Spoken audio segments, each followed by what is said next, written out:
The lamb pelmeni really reflects what we do at Kachka because they're super traditional and really done the way that they've always been done, but with just little subtle changes. First thing we do is finely grate an onion, and then we add the onion, ice water, and salts, as well as the lamb into a mixer. You're gonna mix it with a paddle until it starts to come together. You're looking to emulsify it so that you end up with a really juicy filling. We're gonna put in a piping bag so that we can pipe out the filling into our pelmeni molds later. Once your piping bag's filled, just throw it in the fridge and let it get cold and firm up. We use a pelmenitsa mold to make our pelmeni, which is super classic. You can make them by hand, but I think that making them this way yields the best dumpling. First thing you want to do is make sure to flour the table and the mold really generously.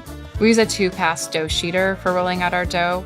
Makes it much more consistent, especially when you're making thousands of dumplings. Place your rolled out dough on top of the pelmenitsa molds, and then either with a roller or with your hands lightly impress so that the shape of the mold comes through a little bit so you know where you're going. We're gonna add the filling to the dumplings using a pastry bag and a spoon. This is just an efficient way to do it. You can always just use 2 spoons or your hands or whatever you feel comfortable with.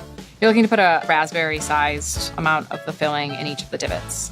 Once you have all the 37 spots filled, then you're gonna get another piece of dough going and roll it out and place it on top.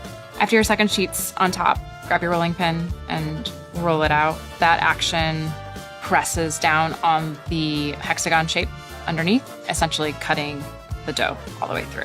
The moment of truth, we flip out the dumplings onto a table or a tray and then transfer them into the freezer on a parchment-lined sheet tray. We freeze the dumplings for a number of reasons. They cook much more evenly that way. The cooked dumpling is more attractive looking, and it makes it something that you can do in large quantity and have for later. Once the dumplings are frozen through, we portion them out and then throw them in the pasta cooker to boil them.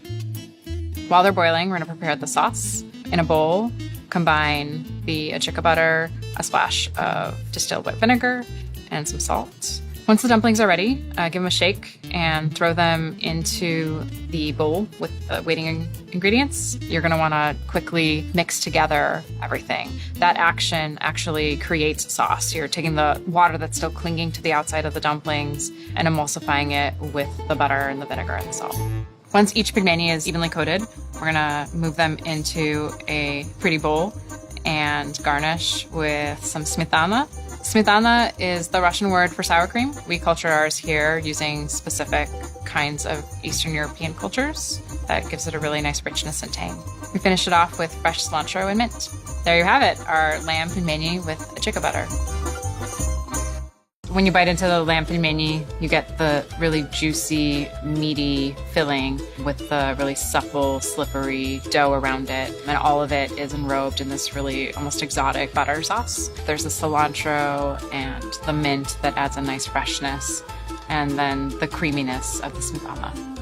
I love learning more about my culture, and I'm always looking to explore more and always learning and building on what I've already learned. And there's just so much depth to it.